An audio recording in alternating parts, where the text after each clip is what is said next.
Hi guys, welcome to another episode of Through My Eyes.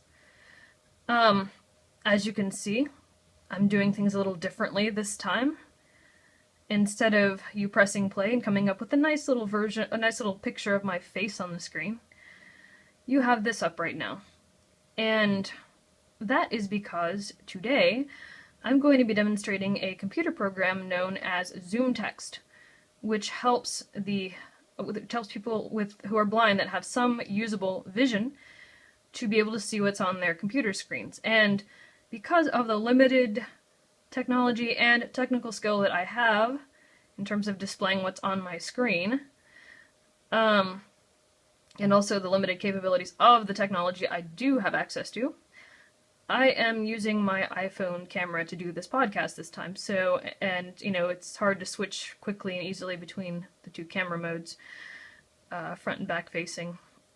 And so this time you will not be able to see my pretty little face. I'm sure that's a sacrifice you guys are willing to make. And the camera might be a little shaky and things might be a little bit messy at times, but do bear with me if you would. First of all, let me go into what ZoomText is in a little more detail. ZoomText, as I mentioned earlier, is a program, a computer program that runs over the OS.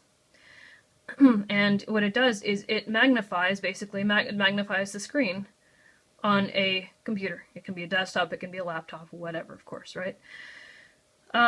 It can also change color schemes, because as I mentioned on a previous episode, I and a lot of other blind people can't have a hard time seeing, for instance, black text on a white background because there's a lot of glare on it.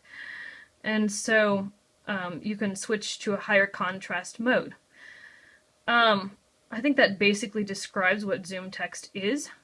And by the way, it doesn't come with the computer. You do have to buy it separately, and it can be pretty pricey, as with most adaptive technology.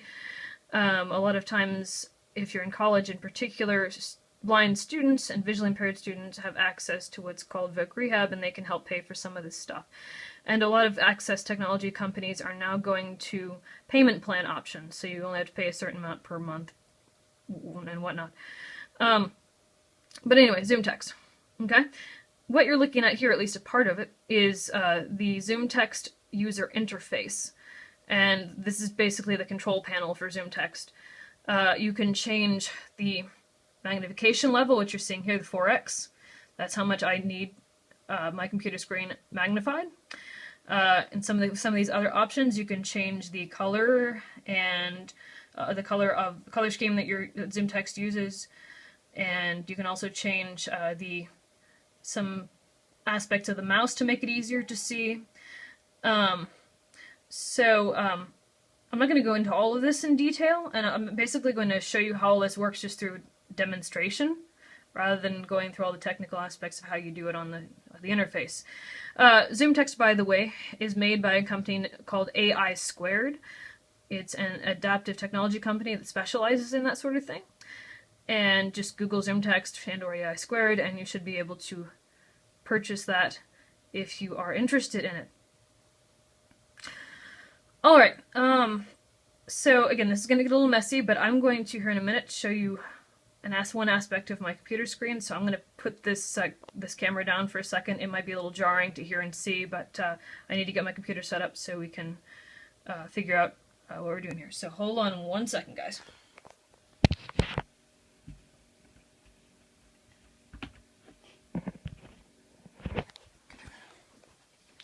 Alrighty. Got this in the picture, sort of. Yeah. Alright, guys. So, I don't know how much of this you can actually see from this distance.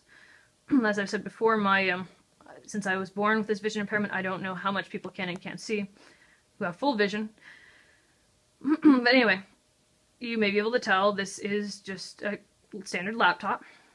And this is a standard screen, regular screen without ZoomText, just a standard screen that anyone would be able to see. You may be able to tell this is my tweet deck I've got up. Oh, and by the way, if you see tweets that are weird and you might not expect of me, I do not always endorse tweets of everyone that I follow, so just to get that out of the way, if you see something weird, that's cool. Alright, anyway, standard computer screen, and a lot of people probably wonder when they look at something like this, if they really think about it, how does a blind person or someone with low vision even begin to navigate this kind of a screen? Well, first of all, people who are totally blind often will use programs called JAWS or Window Eyes or VoiceOver if it's a Mac. By the way, ZoomText is PC. As far as I know, there's no real Mac equivalent. I don't have experience with Macs, so maybe there is, but as far as I know, there isn't. Anyway, people who are totally blind use things called screen readers, which actually is, all it does is read the screen aloud to them, and they can interact with it that way. But in my case, having low vision, I can use some of the vision that I have to read my screen visually. And so, of course, I can't see it right now the way it is. So in order to remedy that, I have the program, like I said earlier, called ZoomText. So let me go ahead and show you that. One moment.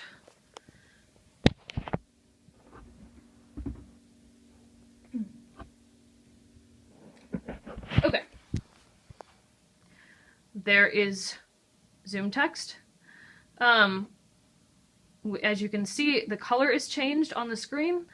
Now instead of seeing your standard normal black text on a white background, you now have white text on a black background, which, as I said in a previous podcast, is easier for me to see, and other blind people, many other blind people with conditions similar to mine, and the condition that I have. As you can see in the screen view, you can really only right now read one tweet. It happens to be a mention. I happen to be talking to a couple of other classics people that I follow that are also into space there. Anyway, you can only see one tweet, right? ZoomText is great for people with low vision, but one of the drawbacks is that the way it works, you can only see a small portion of the screen at a time, and if you need greater magnification, that means you can only see a smaller portion of the screen at a time. Let me go ahead and zoom out of the screen. I'm going to keep the contrast, but I'm going to make the size of the text as you would normally see it, and I'll show you how much of the screen you can see.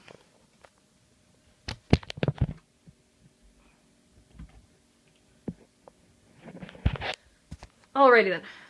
I'm not sure if you can see, but if you see the little cross, white cross on the screen with a square in the center, whatever's in that square is all that someone with ZoomText can see at a time. Now, people who use ZoomText often have specialized training. They get it from various civic rehab agencies or agencies for the blind, or they learn themselves eventually how to use it, and they can find ways to make using ZoomText quicker and more efficient, even though you can only see that small portion of a screen at a time. A lot of times, especially if we use websites very commonly, we get to know where things are, and that's why some of you on Twitter probably have seen me complain about when websites change, because then I have to relearn the whole setup and have to memorize a whole new thing. So anyway, that's probably the main disadvantage of ZoomText, is the fact that you can only see a portion of the screen. One other issue, unfortunately, with ZoomText is that it does tend to lock up. It locks up any more or less than it used to, but because it uses so much of the video card, I guess, or the graphics memory or some odd thing like that, again, I'm not a technical expert, but something like that, it tends to lock up kind of easily. Now, for me, the disadvantages, the advantages outweigh the disadvantages. It probably depends on the individual.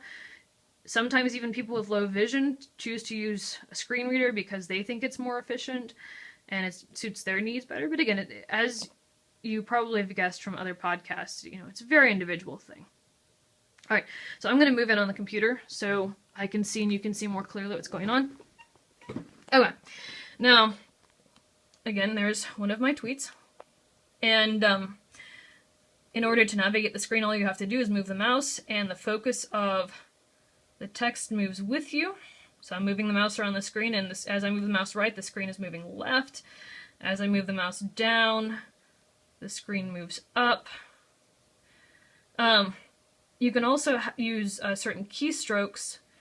In this case, you can use Alt up arrow to move the screen up, and Alt down arrow to move the screen down, Alt left to move the screen left, Alt right to move the screen right, which is what I usually do because it's just quicker for me and easier. Because of my low vision, I have a hard time, figuring out where the mouse is. and finding it. A lot of times it's a little slow for me because my field of vision is so narrow.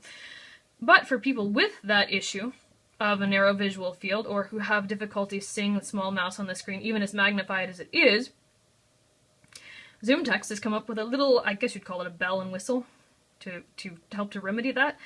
And that actually comes under pointer settings, as you saw earlier. You can set this to happen. Let's say I've lost my mouse. Say I'm looking down at the bottom of this screen.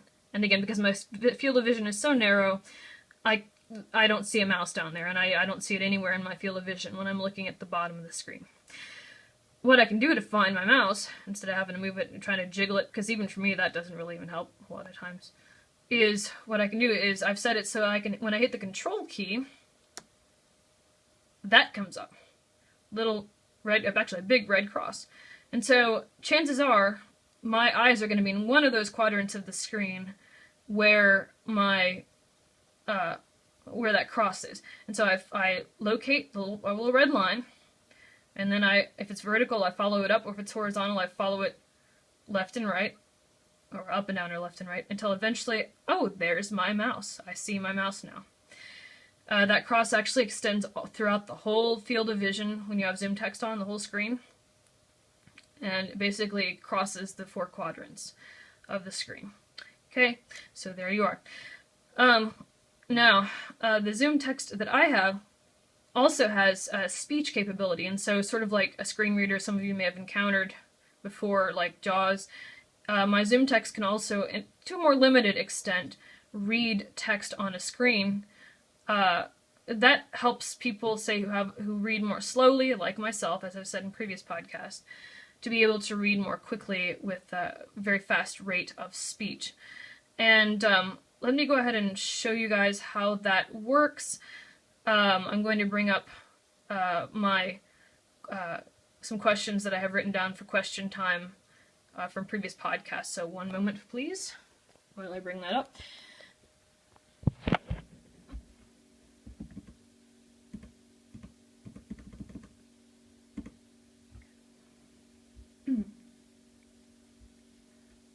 So I'm going to enable speech. I'm going to turn this up a little bit.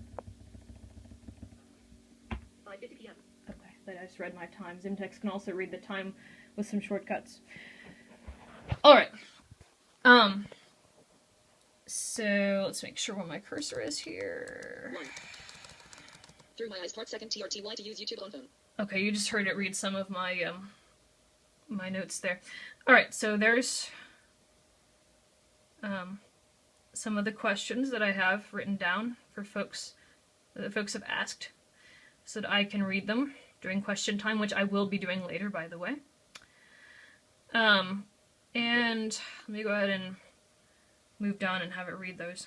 1. American Idol Queen 84. Why do you wear glasses? Okay, you saw it read that first line, and so I moved down the next line with my cursor. You know, you move them down the lines with your cursor just like you would, or you can do that just like you would if you're using a regular computer without ZoomText. So I'm going to move down to the next line, and it'll read the next line. 2. Kristen Buckles, do you read Braille? Okay, and again, I'll answer those later, here shortly. So that's one way you can read text as well as visually as well as auditorily. Again, which for some of us is helpful. There are versions of ZoomText that only have the magnification if you don't think that speech is helpful to you. And also those particular versions are cheaper. Alright. There's another way that you can read text, you know, where you don't have to continually scan down each line per line. It'll just read it straight through. Let me see what I can bring up here that will read. Now you can read like documents straight through. You can read websites straight through. So let me see if I can find something that will work for that.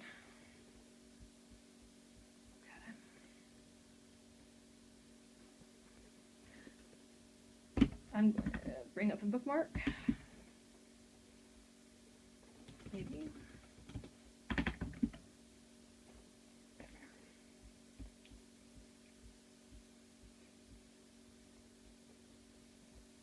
It's taking a bit to load.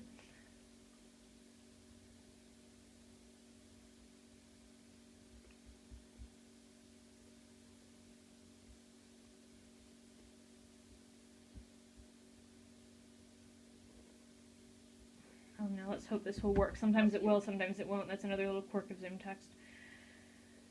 Alright. Now, I've got a web page up now with an article about how to access the hidden iTunes power search in the current version.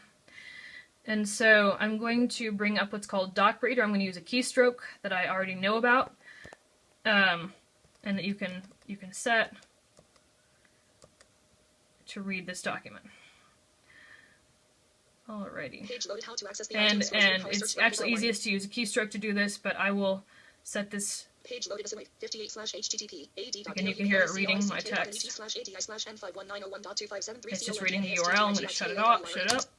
You just hit the control key to shut it up if you need to do that. So I'm going to bring up what's called the app reader, and you'll be able to see how it reads my screen.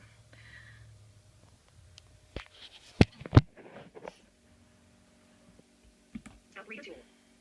You heard it say app reader tool, and it puts up a cursor that looks like this. And you basically click anywhere on the screen where you want to start reading, and it will start reading. Now you're not going to be able to see all, like, the whole screen that I see because I've got my phone pretty close to it, and I need to be able to kind of see what I'm doing too when I'm recording. So, but I'm going to show you how the app reader reads it. So I'm going to click on this first start of the paragraph, and hopefully it'll start reading. Maybe you've got some serious searching needs, or maybe you just missed the power search function from older versions of iTunes. Okay. Regardless, if the simple search bar Turn in this iTunes down a is little bit so you can hear me doing it for talking. There is a trick to get a more robust search interface. If you follow this link, which was shared by Macworld, is iTunes guy Kirk MCL Hearn, you are brought to a power search interface in iTunes. The search fields vary slightly depending on what store you are viewing movies, TV, books, and so on. Okay, you can see as it's reading, there's a little red rectangle moving across each word. That helps people with some vision to track which words are being read, so you can more easily continue to find your place in a document. You can actually stop the text from reading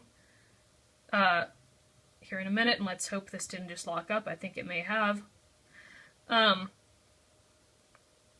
I might have to make this a couple of videos because this thing decided to lock up. I'm going to go and, like I said, this does happen. Not as frequently as you might think from this podcast, but... So there we go. I think it may have started again. 1 second. Yeah, okay, so I'm going to click on this area again here. Continue reading. Okay. It's been doing that a lot for some reason today, and I'm not sure why. I'm not sure how today is different. But anyway, it's showing a rectangle going across, as I said, to be able to help blind folks track as it's reading. And if you want to stop it, you can just hit the enter key. If you want to get out of the app reader, you can just go exit. This will read anything on a web page. Like I said, it'll read all the links. Well, anything that's text anyway. And also it will read text behind graphics. So programmers will know what I'm talking about there. And as you can see, the color scheme that I have set remains in every program. You can set it differently for different programs. Say if a program by default has light text on a dark background and you don't want it automatically to turn it to dark text on a light background, you can set it so that it just has the standard normal colors. Let me go and turn the speech off so it doesn't continue to interrupt my own speech. Alright, so yeah, basically this high contrast that I have set is basically a negative image or sort of a reverse video of what the standard colors on the screen are. And so, basically, say if you have a yellow, if I remember my color wheel correctly, that yellow will turn to a blue. And now, that's great for text because most text is black text on white background, and so most of the text will turn white on black, white text on black background. That will turn to that, rather.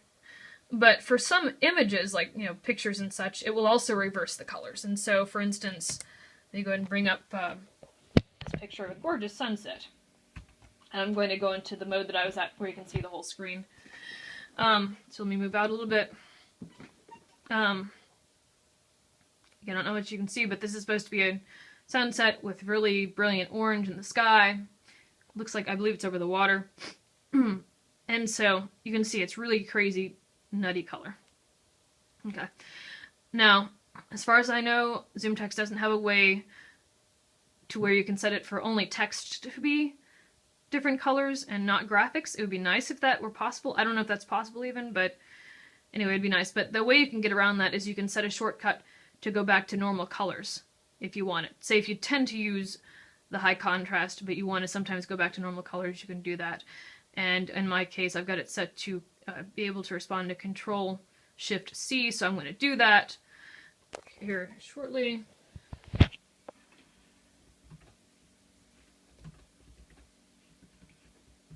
Okay. And so now you've got your standard color. And so now I'm going to go back to my magnified view. You can do this in either non-magnified or magnified view. So I'm going to go back to my magnified view. And so, as I say, you can use this magnification in any program. You can use it for text or graphics. And you can magnify, I think, up to 20 times on this. And like I said, I have mine set to 4 times because that's easiest for me to see, especially with text. But sometimes I'll magnify pictures up a little bigger, make them a little smaller. And so you can see now the magnified view on my screen of the sunset. Now, I don't know if you can tell in this, but sometimes when pictures are magnified, as those of you with technical experience probably know already, the image can pixelate. Now, that's the only problem. Now, people with low vision like myself, who can't necessarily even see the pixels, it doesn't really matter much to us, but some people with enough vision to be able to see the pixelation, sometimes that can be a problem. Like I said, it's very individual whether you want to use ZoomText or whether you want to use a screen reader or some other way of adapting your technology, your computer. But like I said, to me, the benefits outweigh the downsides. Alright, have I showed you pretty well now there's a thing called a doc reader, actually, that you can use to read like Word files and such aloud and kind of go through, have it highlight the text as well. And you can make the text in a particular font and size that is best suited for you. Again, that's pretty well superfluous. I hardly ever use that. I just use the app reader, and I don't have as much experience with the doc reader.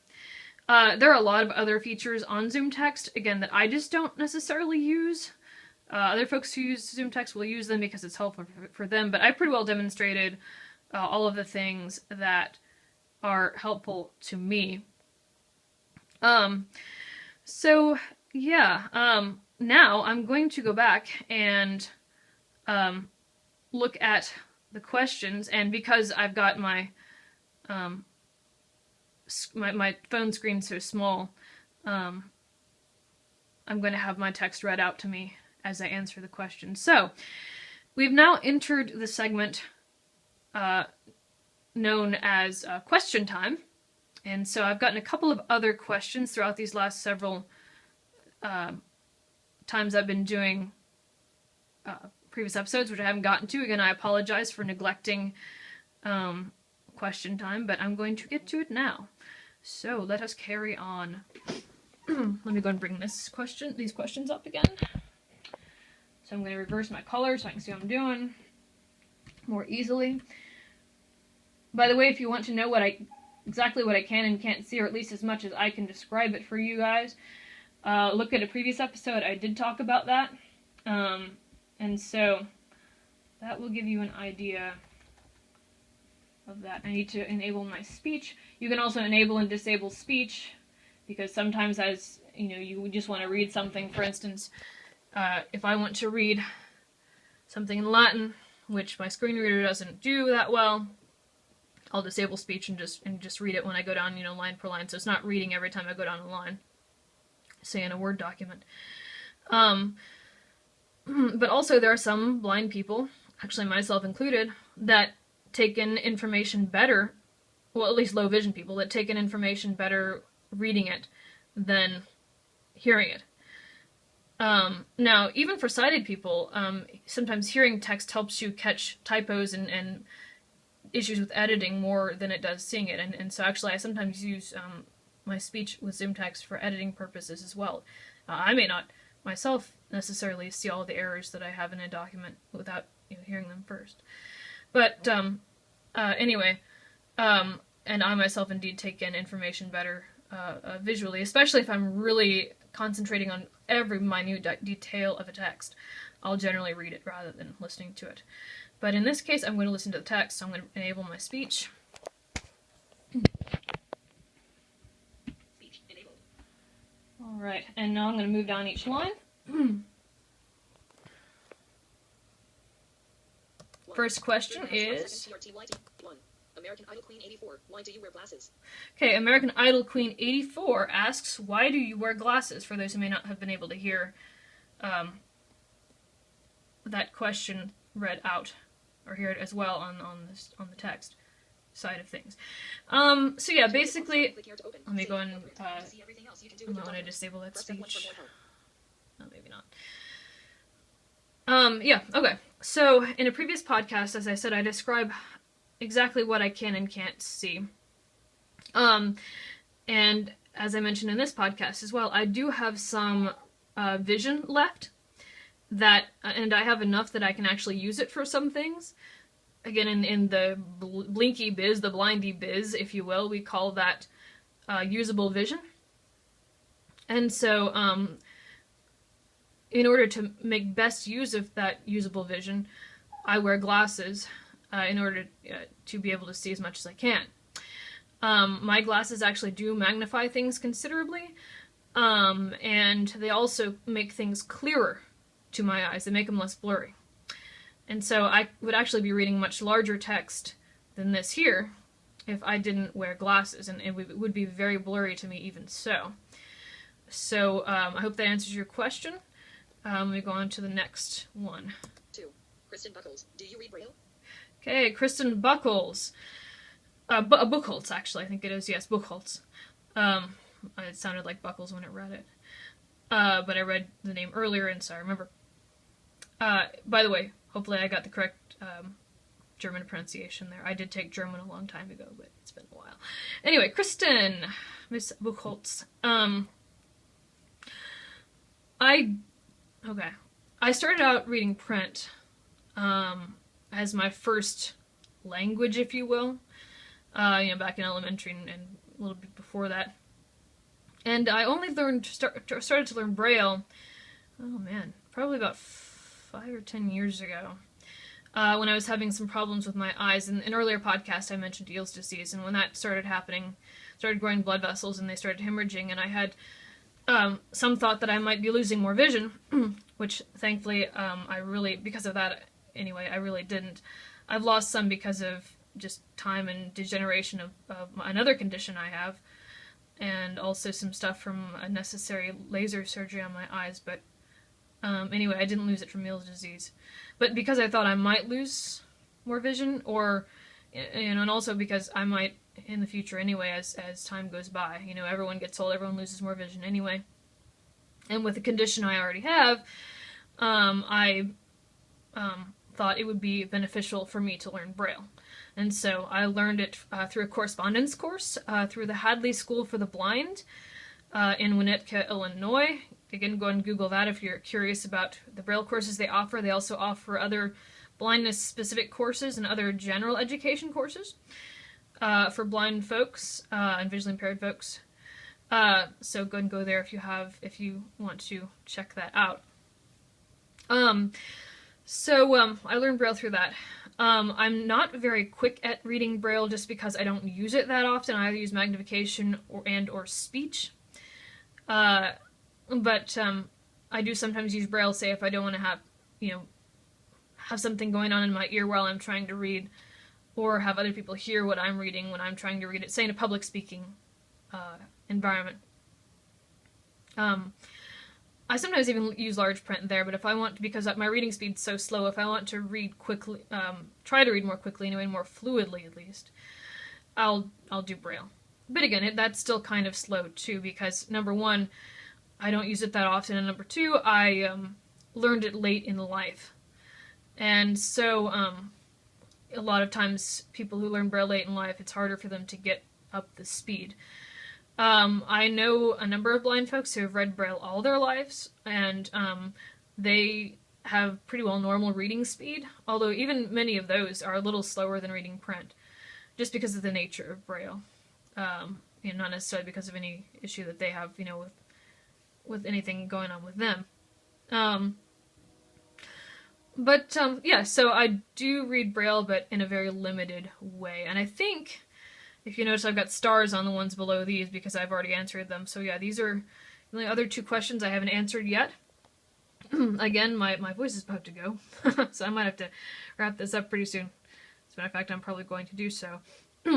But as always, if you have any questions about the topic I've presented on today, or any other questions about any other previous topics on which I've presented, if you have any questions on topics I haven't presented, anything related to blindness, to low vision, to how I function as a blind person, personally, how I do this or that, and even about the disability community generally, I will do my best to answer those questions. Of course, I'm more specialized in low vision and less in blindness, and even less in general disability things like, say, deafness or whatnot, if you have a question there. But I do have some general knowledge on all three.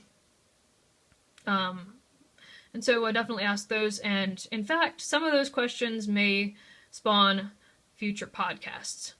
So, there you have it. So I hope you guys have enjoyed this podcast. It's a little different today, and may have been a little sloppy in terms of format. But, again, I hope you guys could see all that I demonstrated, and have gotten a sense of how ZoomText works. Oh, by the way, another advantage of ZoomText is if you can use it, a lot of programs or apps or whatnot that are not accessible can be read with ZoomText, of course, because you're not using a screen reader, you're using a magnifier, which is basically just taking the video card and blowing up the text rather than having to have text in a particular format, which screen readers have to have. And that may not have made sense to some folks, but for folks that have a little background in screen readers and are kind of weighing their options, in terms of magnification for screen reading, that's something to note. All right. I think I've covered the major aspects of ZoomText, at least the ones that I use and I'm most familiar with. Again, any questions, please let me know. And I wish you all a good day, and I hope to see you all later in future episodes of Through My Eyes. Talk to you later, guys. Bye.